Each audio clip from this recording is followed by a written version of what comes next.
Today is a different day. As I said, we're going to be talking about books that changed our lives or made a difference in our lives. And I've done this a couple of years before when I was at Unity in West Lynn. However, what I chose today is different than books I've chosen before. Now, I'm a book person. I love to read. I love books. However, I've released many of my books. When I retired, I gave away 11 bags of books. And that was only about half my books. And I still have some books, but I love to share books that inspired me, books that changed me, books that made me think, books that made me feel, books that made a change in me. And those are some of the ones I'd like to share with you today.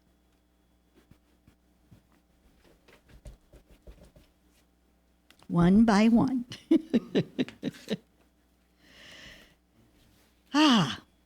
So the first book happened when I was a teenager. And I came from a family that what we would call today is dysfunctional.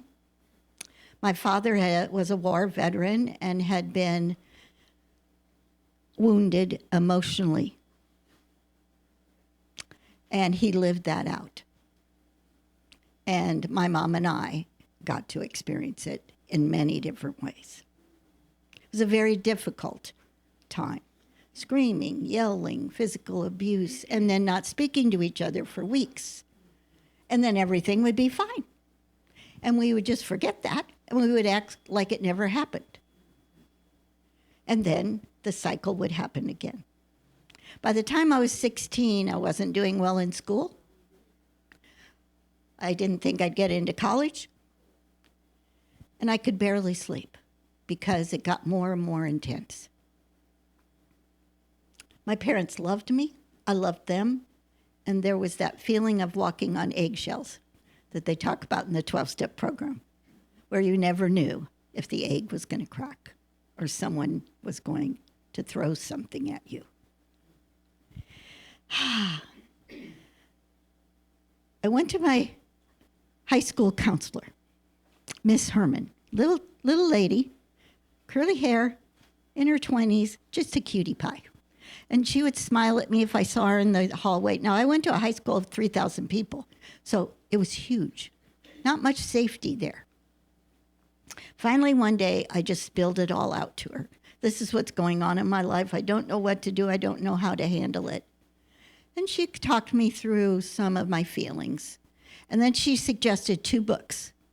The first book was Gift from the Sea. Has anyone heard of Gift from the Sea?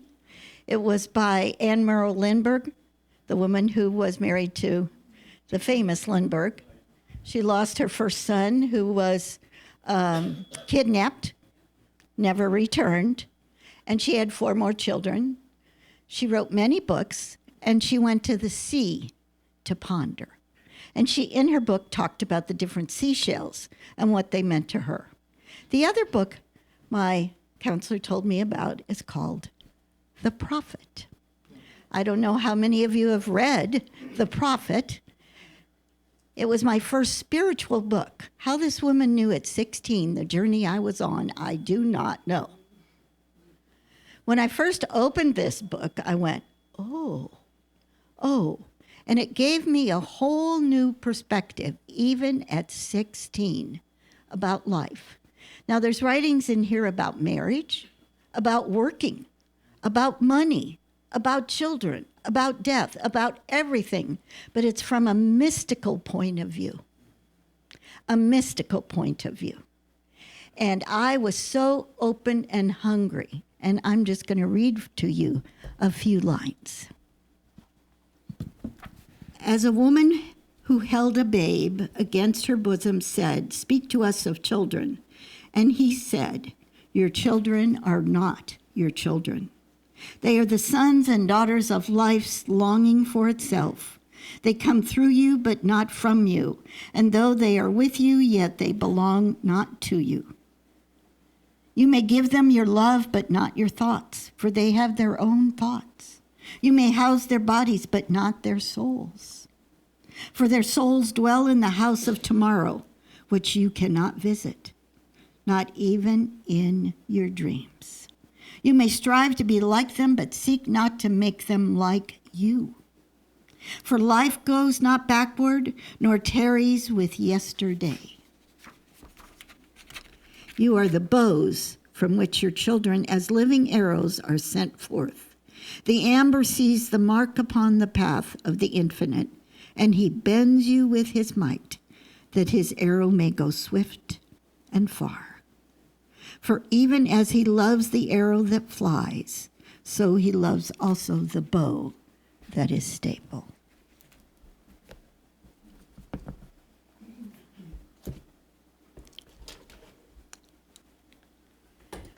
I did make it to college, graduated from college. It was a miracle. I'm just saying. And I was preparing to be a teacher. I had an interview for my first job, and I was attending Unity at this point. I was in my early 20s, and I was talking to someone about how did I, prepare for my first job interview. And they said, have you ever heard of Catherine Ponder?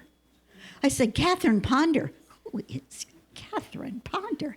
Well, she's a prosperity teacher. I went, what's a prosperity teacher? And she writes prosperity book.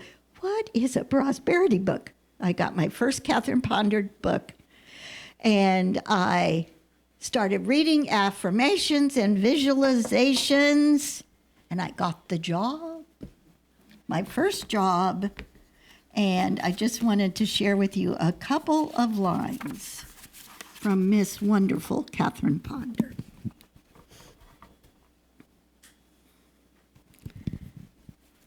At a very low period in her life, she was first introduced to the thought that you could dare to prosper. That was several decades ago, and then she changed her life. Even though her story was not, she said, rags to riches, she had a rags to enrichment story. She got to know and find out new ways to prosperity and to fulfilling your dreams. Third book. So what I learned from Catherine Ponder is that I could dream. I could dare to dream. I could visualize my desire, which some of you might shake your heads, which was a kindergarten class of 36 children in the morning and the afternoon. And I loved it. It was my next step. I got to nurture and be nurtured by them. Now, stepping out in faith, believing, visualizing, saying affirmations was new to me. And then that witnessing the manifestation, that became my trek. Now, I actually was going to Texas. San Antonio is where Catherine Ponder had her ministry. I went to one of her services, and I actually got an appointment with her. She was the first person I told I wanted to be a Unity minister. I was 25. And she said, my dear, let's pray about it. She happened to be at Unity Village the year I was ordained in 1980. I got to see her on the steps of the activity center. You won't remember me. However, you prayed with me, she said. I'm sure I did. And that was the next chapter. That book and Catherine Ponder and believing in prosperity principles changed my life.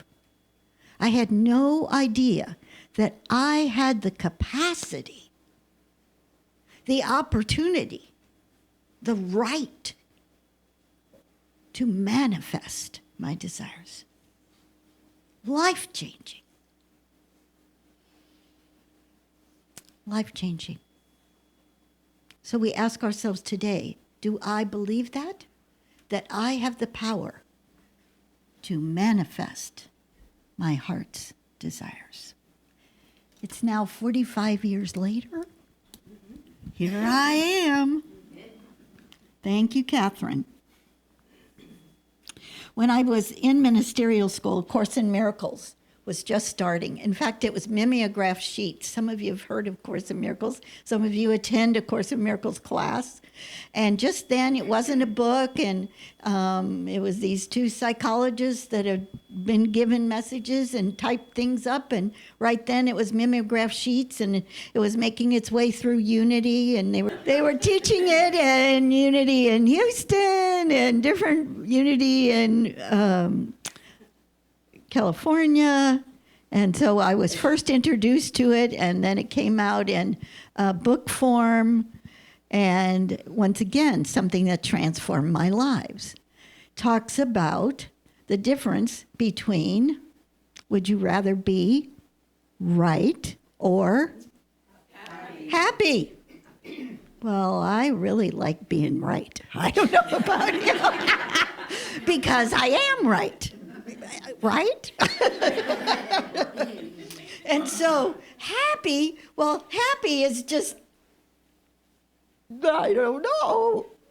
So that opportunity to shift from being right to happy is called forgiveness. It's called forgiveness. Now, that wasn't even a word in my vocabulary, even though I was a minister at this point. I was still holding on to that and them and what? Lots of counseling and a wonderful book called Love is Letting Go of Fear. Anyone remember this book? Oh, yes. Gerald Jamkolsky, who actually I got to meet, was at the same ordination service. I brought him to Chicago. I went to California and met with him. Life-changing, the work he's done with children with cancer, and so many people in Course in Miracles. Now, it has to do with fear or love. Are we more attached to fear or love? Now, a lot of our society is built on fear. I mean, that's what all those commercials are about.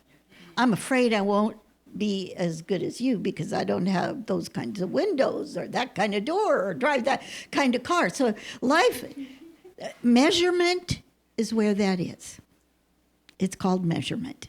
It's been a huge lesson for me to learn not to measure. Measure myself, measure other people, measure ideas.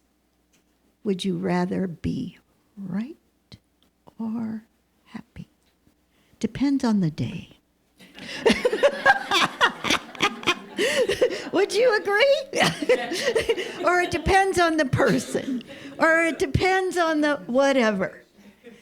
What this is about, though, is fear is what creates my wanting to be right. I'm afraid if I'm not right, who am I? I'm just another person. Yeah, and that's the truth. Love this book. Have taught this book, given away this book. This is my original, however. All these books I still have, obviously, as I'm showing them to you. Now, the last one I'm going to share, and then Reverend Georgie is next, is called Rising Strong by Renee Brown. I don't know how many of you know about Renee Brown, life-changing person for me. Renee Brown, I found out about her in the Costco magazine. There was an article about Renee Brown in the front of the Costco magazine. You know, God gets to you in any way they can. And I happened to read the Costco magazine, and there was Renee Brown. Now, she is a psychiatrist, psychologist, who got her PhD in vulnerability. Who thought of that? She does explain it. Thank you very much. Now, this book on vulnerability takes us the next step beyond fear and love. Vulnerability says we can be our real self.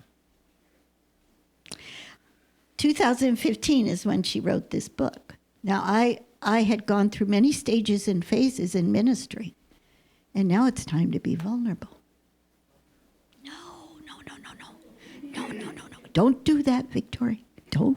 That's not safe. That's not safe. Because when I was a child, I couldn't be vulnerable. I hid. I physically hid in my home.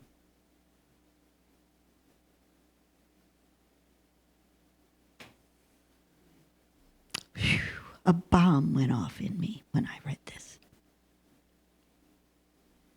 What is it like when we are vulnerable with each other? I get to be vulnerable with you all the time. Thank you. Where in our lives are we willing to be? Vulnerable means we're ready to be our real selves. Our real selves are whole, loving, happy, and we may have a few little scars. And we don't have to hide. We don't have to hide our true selves. I'm going to just quote 3 lines from her. Maybe 4.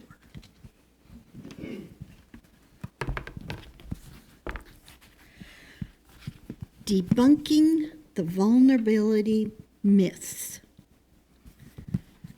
The myth is vulnerability is weakness. Now, that was true in my home. If you showed your true feelings, you were being weak. Another one is, I don't do vulnerability. We can't go it alone. And another one is, you have to trust before you can be vulnerable. It's the opposite. It's the opposite. I have to be willing to be vulnerable before you can trust me. Those are my 4 books, changed my life. I'm here today. Thank you. I love sharing that. If you want to talk more about those books, I'd be happy to do it. We're going to welcome Reverend Georgie. Come on up. Clap, clap.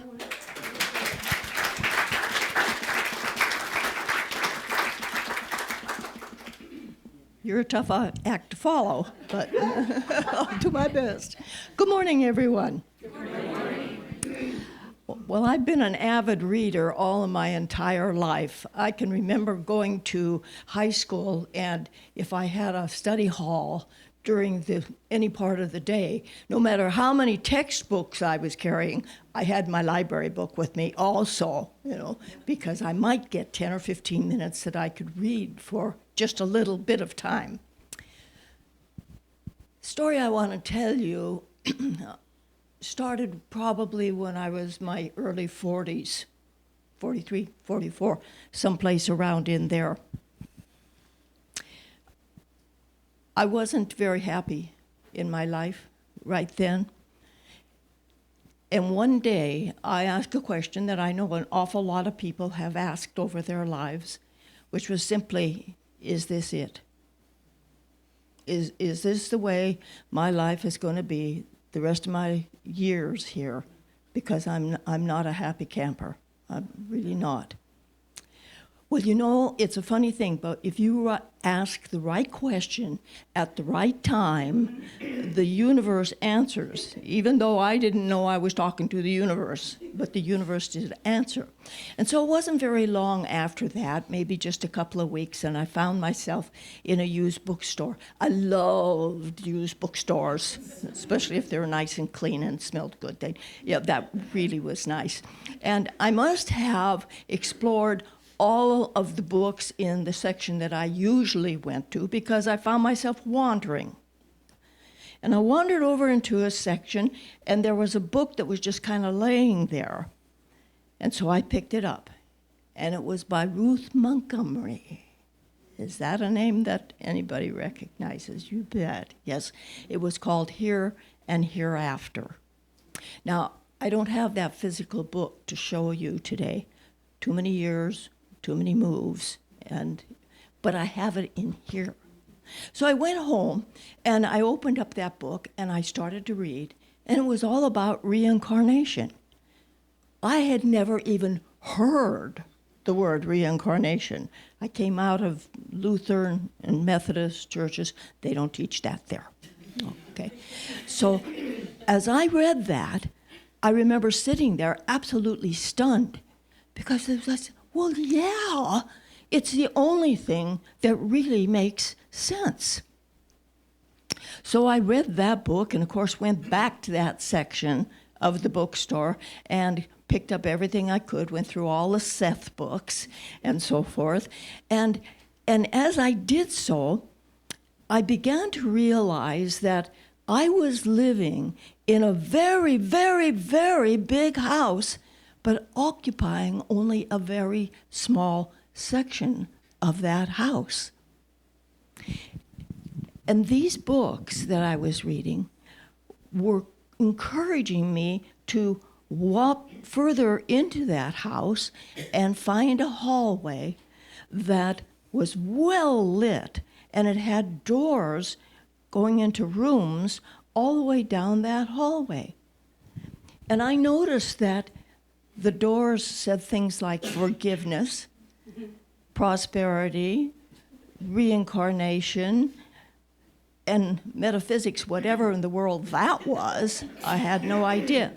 And I stood there at the entrance of that hallway, and I felt this pulling inside of me. And I thought, that's a way of life. And it literally was a magnetic pulling. But I could not take that step. Not where I was in my life right then, with my family and with everything that was set up. I could not step into that hallway. But things shift on our lives all the time, and the time came after 3 or 4 years of being very, very frustrated, friends, very frustrated, because I knew where I wanted to go, and I couldn't go there yet. But the time shifted, and I was able to take that first step down that hallway. And the first door I came to, I opened up, and it said, Unity of Beaverton. And that opened up a whole new world to me, and indeed a way of life. And of course, the rest is history, because here I'm here. And so many of the books that you mentioned, Ponder, The Prophet, all of them, yes, they all grew me up too. Because it is a spiritual growing up when these books find their way to you. Thank you for bringing us this, Victoria. Thank you. Thank you. So our next speaker is Diane Sutton. We're ready. Okay, first of all, I'm inviting in to this sanctuary some of you may have known. This is Michael. Oh, I'm not by the microphone, sorry. Michael, if you knew Michael, raise your hand. So some of you did. Excuse me. I'm bringing along hoarseness as part of my vision today, I guess. Anyway, Michael and I came here for a number of years, and then 11 and a half years ago, it was his time to pass on. And I came back a few times, but the problem was he wasn't with me. And I would go out in the parking lot and cry on my way home. So I thought to myself, it's not quite the right time to come back. I needed to do a lot of healing in order for that to happen. And then I went to a grief support group. And in that grief support group, I met this special gentleman, Rich. And Rich, 2 weeks after Michael had passed, had his beloved Marcy of many, many years pass. So we went through the 6 weeks of the support group, and then we decided, we still needed to be with somebody. We still needed to talk excuse me again, there's the hoarseness coming right back. We needed to have somebody that really understood. Because if you've ever lost somebody that was your life partner like that, you know, I had lost my parents, I'd lost a few friends, but I never lost my soulmate. Richard never lost his soulmate. And so we got together and we spent the summer crying, basically, talking and crying. And I was so incredibly grateful for that. So one day when he came to my house, he brought this book. I don't know if you've ever seen it. It's called Emmanuel's Book, A Manual for Living Comfortably in the Cosmos. Well, he said this was Marcy's favorite book. And I said, really? So I excused myself for a moment, went to my bedroom, got my bookcase, got this book, and brought it out to him. No coincidences there. So I'm just going to read a little passage for this about joy. In your joy, you are celebrating God. You are celebrating the feast of life. This is not something to be denigrated on the grounds that there is more to life than pleasure. Certainly, there is more. There is an infinity of more. One is never finished with the process of growth, of seeking, of serving, of loving. The delights of the physical world are the delights of the spirit world. It is all one. Your human joy will not take you away from the love of God. Love is love. If you cannot tolerate human bliss, how will you withstand the bliss of eternal oneness? If you were to check into the consciousness of a rock, you would find a great deal of pleasure there. You would find a sense of oneness that is comforting, a delight in being a rock. In the flow of being, a rock is in the state of ecstasy. Ecstasy cannot be scaled on a rating of 1 to 10. It is ecstasy. And I invite all of us to tune into that particular beingness. Thank you. Thank you, Diane. Whoa. Miss Bonnie. When I first came to Unity, I really was lost because I had no idea what was here. And as I got to know people and make friends and learn about the church and those people here, I became closer and closer. And a little lady, that time we were all in this building, and Georgie's office was over there and Betty's was over there. And my friend, Betty Sword, wrote poetry. And then she just left them. And I would go over to her desk and I'd read some of her poems. Now, I was a person in college, you know, doing the whole thing, teaching college actually at one time. And somehow, PhDs really didn't resonate the way Betty's poems resonated for me. They went right to my heart. And I began to collect them.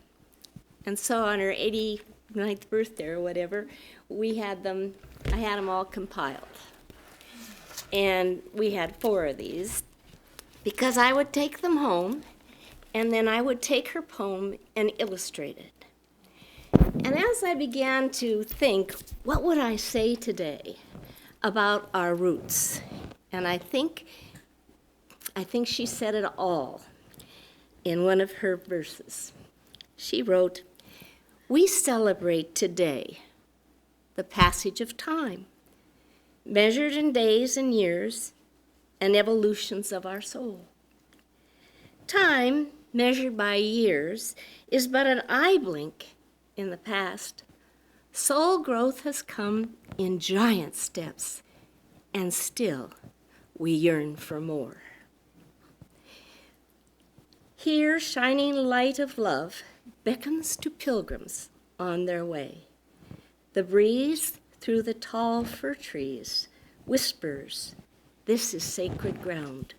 With mountain views on clear blue days, it's been a home to all who find haven to seek the truth and clear their minds. And you are home to stay. Thank you. You're welcome.